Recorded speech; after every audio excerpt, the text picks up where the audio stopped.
Transparent దేవత విరామం తరువాత. ఇప్పుడు మీకు భయపడి రాణి తలుంచి నిశ్చితార్థం చేసుకుంటే ఆ తర్వాత మనసు మార్చుకుని ఆకాష్ కోసం గడప దాటితే అది మీకు మాత్రమే కాదు, మన కుటుంబానికి తీరని అవమానం అవుతుంది. అందుకే ఇలా చేశాను.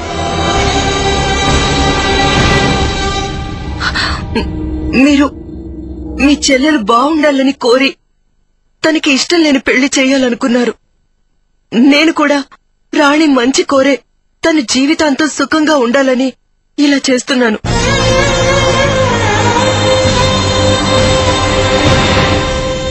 దయచేసి పరిస్థితిని అర్థం చేసుకోండి. నన్ను క్షమించండి. రాణిని మన్నించండి. ఒరే గోపి, నేను నీకు ద్రోహం చేసిన వాడిని అయ్యానురా. అర్చన, రాణి, నేను కలిసి నిన్ను ద్రోహం చేశామనే మాత్రం అనుకో. ఆకాశు చాలా మంచివాడయ్యా. మన రాణిని చాలా బాగా చూసుకుంటాడు. నాకు అర్చనకి ఆ నమ్మకం ఉంది.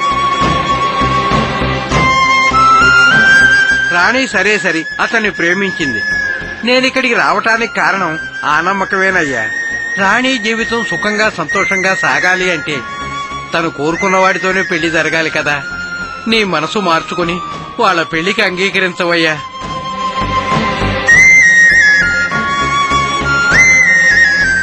ఒరే గోపి, ఇన్నాళ్ళు మీకెవరికీ తెలియని ఓ నిజం చెప్తాను విను.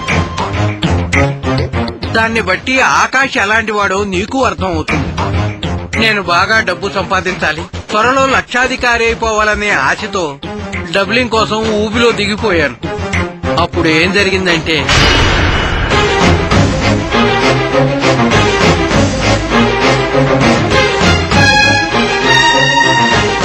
అదిరా జరిగింది.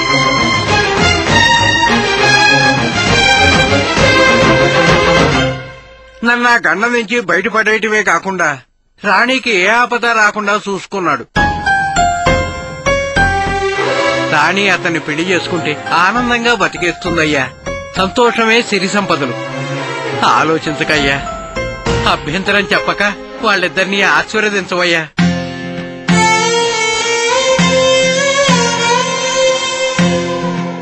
సార్, నేను చాలాసార్లు నా గురించి మీకు చెప్పాను. మీరు అనుకుంటున్నట్టు నేను చెడ్డవాణ్ణి కాదు.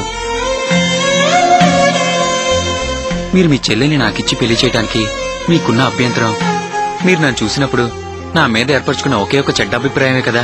కానీ నేను అలాంటి అలవాట్లు ఉన్నవాణ్ణి కాదు. నన్ను నమ్మండి. ఇంకా విషయం వదిలేయండి సార్. మీ అభిప్రాయాన్ని మార్చుకోండి. దయచేసి ఈ పెళ్లికి అంగీకరించండి.